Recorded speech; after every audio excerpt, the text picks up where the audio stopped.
Hi everyone, this is Paul Cooper with Totes and Notes, and I'm bringing you the fifth clause all of your business ventures desperately need, and it's dissolution, aka business divorce, and this is our final clause for this series. So let's get started. So the question you need to ask is, when enough is enough? Now, if you're smart, you'll have this outlined when you're forming the business venture. And what'll happen a lot of time is it'll be a target date or a target event. And once that date, event, or hurdle is met, then that's when the business will start looking at dissolution so everyone can take their profits, or they can decide that, hey, when this happens, we need to sit down and decide if we're going to dissolve the business or if we're going to do something else and move forward. Another big key factor for deciding when enough is when will the business reach maximum profitability, and how long will that be sustainable?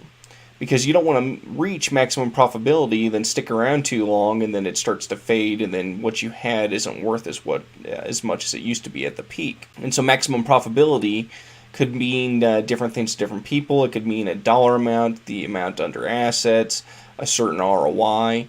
And once that is met, then the business will decide, is it going to dissolve? Is it going to start selling assets off because it's in a very strong position so it can get the maximum price for them, or what you're going to do next? And the final reason, other influences, is kind of a catch-all.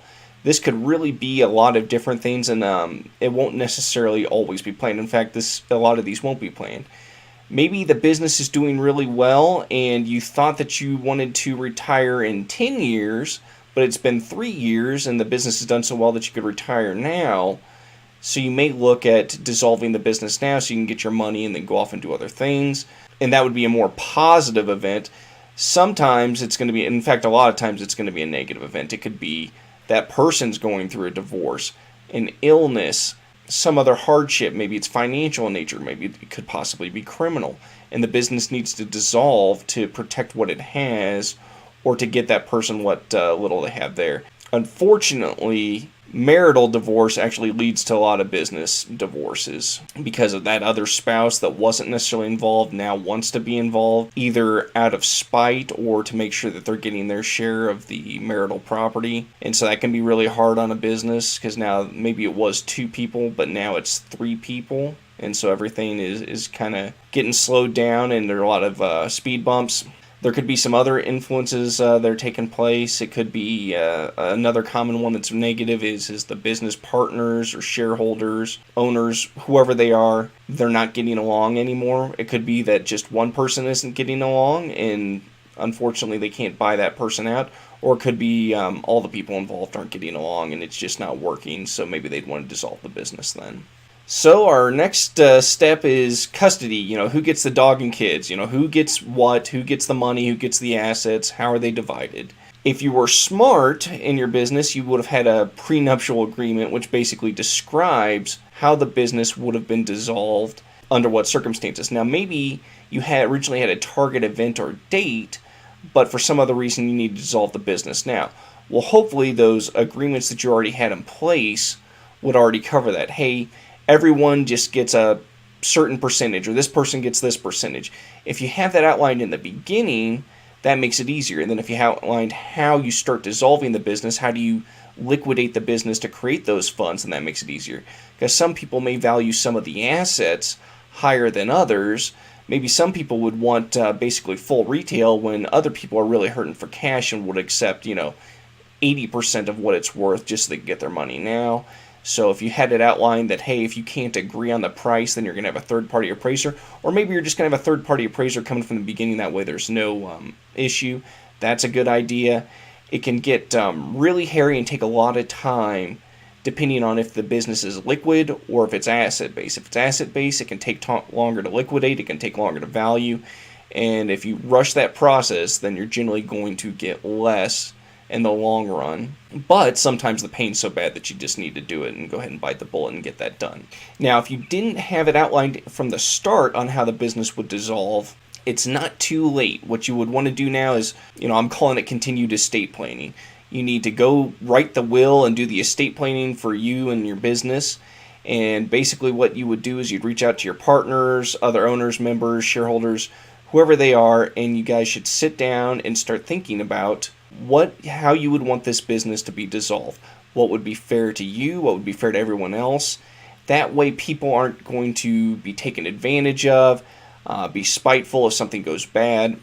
Just be very cut and dry when the business needs to be dissolved. And so until someone's calling for that business divorce, you still have time, so get that done. The other thing is maybe you already have that plan in place, but maybe you want to meet every 6 months or a year to update it.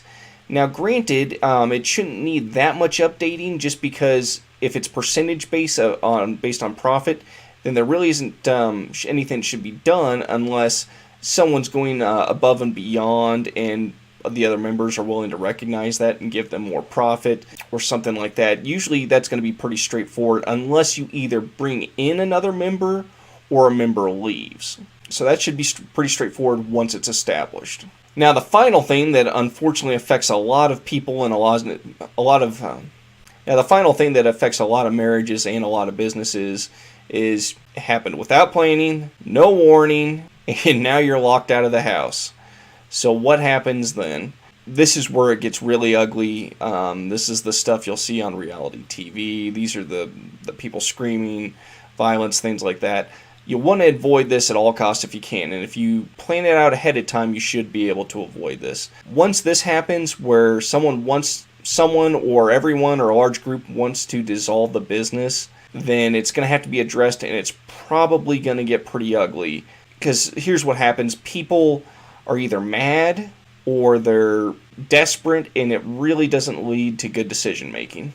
So in that case, if you can't all sit down and be civil and come up with something that works for everyone, you may need to try to bring in a mediator or go to arbitration if you can do that. Hopefully you had that clause already in your agreement that it would be resolved through mediation arbitration before getting legal. Because if you get the lawyers involved, it's going to get really expensive real quick.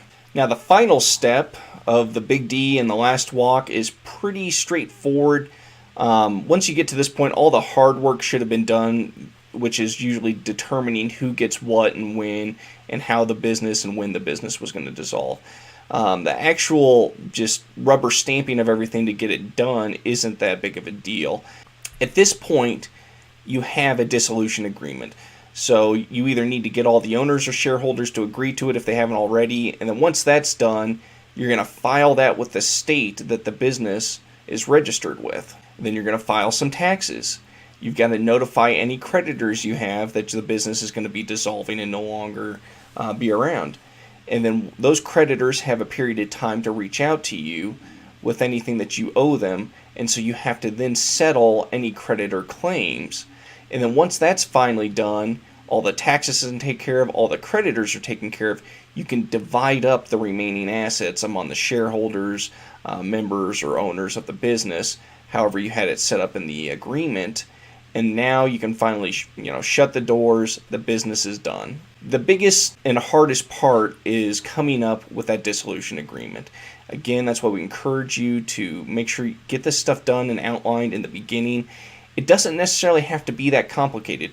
Now, granted, smaller businesses are usually less complex than larger ones, especially once you start getting more members in, but it should still be handled ahead of time. Whether you're basing off of capital contributions, percentages, a dollar amount, shares, get that outlined ahead of time, because you're really going to regret it if you don't, and then that business needs to dissolve. Well, that's it for the 5 clauses that every business venture desperately needs. I hope you learned something. I hope it wasn't too boring. The material can be a little dry, and I know I'm not exactly the most entertaining presenter, but I hope you learned a little something. Again, reach out to the professionals. I'm just giving you very, very basic, watered-down knowledge that should hopefully help get the wheels spinning. Reach out to your CPAs, reach out to your attorneys. Get professional help to get this done, and you'll really, really be thankful when something bad happens or something that unforeseen happens, because it'll already be outlined, and it should be fairly straightforward. It may still be painful, but it's not going to be nearly as painful as if you didn't plan for it and didn't have any type of agreement or resolution or strategy set up in the beginning. If you have any questions, don't hesitate to reach out to me, and I really hope you appreciated this video series.